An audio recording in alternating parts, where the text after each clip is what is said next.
maka kami akan melawan mati-matian, berkelahi mati-matian, dan yakinlah, tuan-tuan tidak dapat mematahkan kami.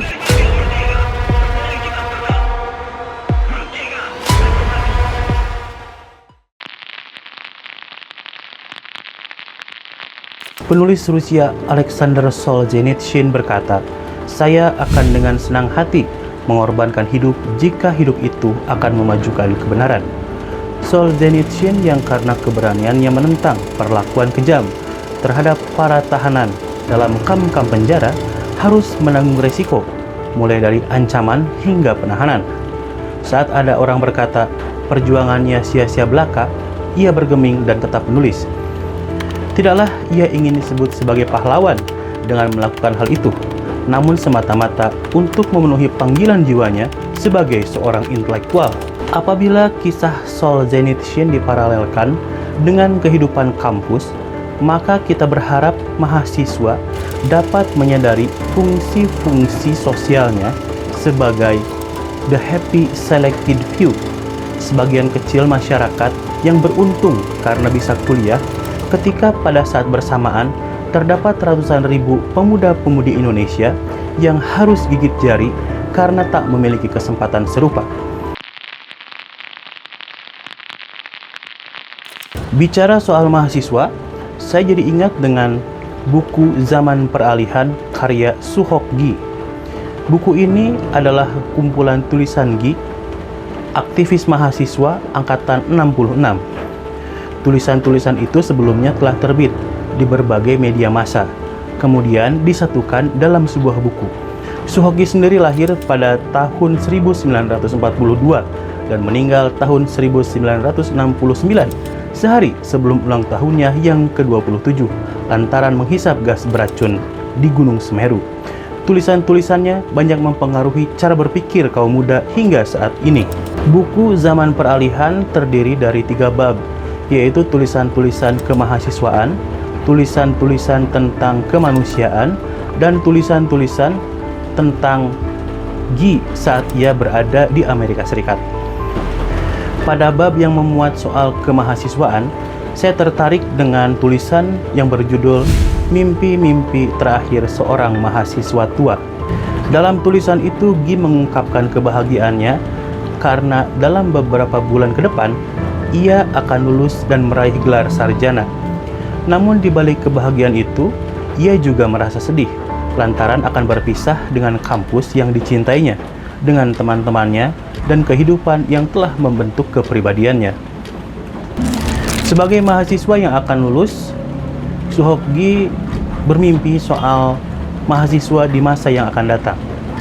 Ia bermimpi kalau mahasiswa-mahasiswa dapat tumbuh sebagai pribadi-pribadi yang normal. Mereka hidup di lingkungan kampus dan menyerap ilmu sesuai dengan bidang mereka masing-masing. Tak melulu soal belajar, mahasiswa juga perlu bersosialisasi, seperti berorganisasi, naik gunung, sampai nonton film.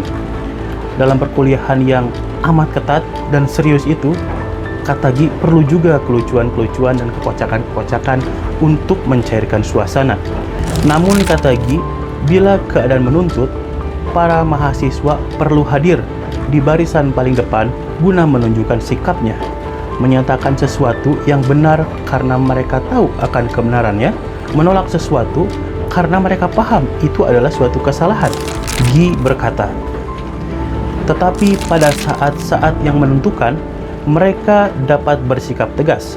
Tanpa ragu-ragu, mereka akan berani terjun ke jalan raya, menghadapi panser-panser tentara yang mau menginjak-injak demokrasi, dan berkata tidak terhadap apapun juga yang ingin merobek-robek rule of law dan kemerdekaan bangsanya.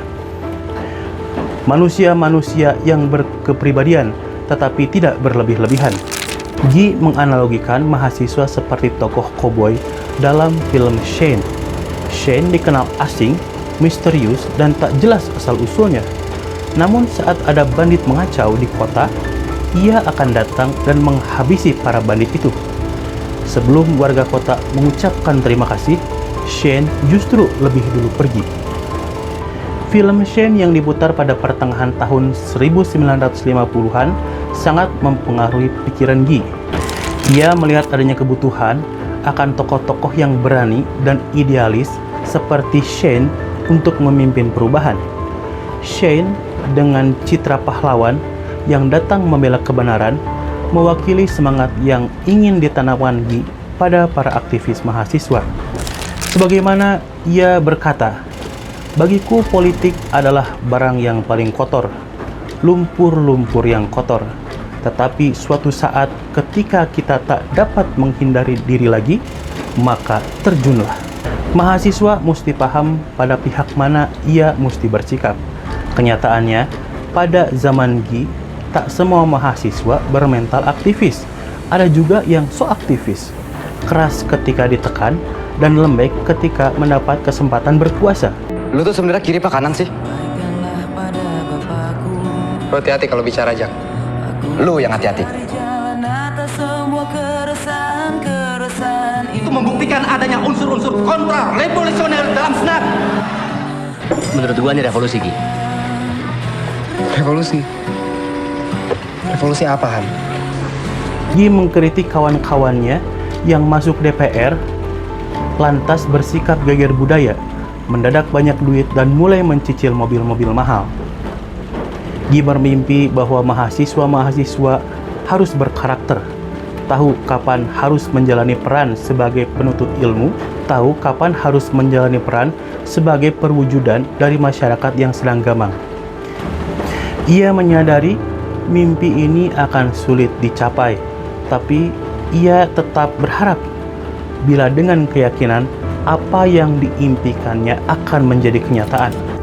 Sementara itu, dalam konsep Islam terdapat hadis khairunas anfa'uhum linnas, sebuah prinsip luhur yang mengajarkan bahwa kualitas kemanusiaan tertinggi diukur dari manfaat yang kita berikan kepada sesama. Bagi mahasiswa, makna ini sangat mendalam. Kampus bukan hanya tempat mencari nilai dan ijazah, tetapi juga arena mempersiapkan diri menjadi agen perubahan yang berdampak positif bagi masyarakat. Hal ini selaras dengan Al-Quran yang juga mendorong kita untuk berlomba dalam kebaikan. Sebagaimana firman-Nya, "Maka berlomba-lombalah kamu dalam berbuat kebaikan." Quran Surat Al-Baqarah ayat 148.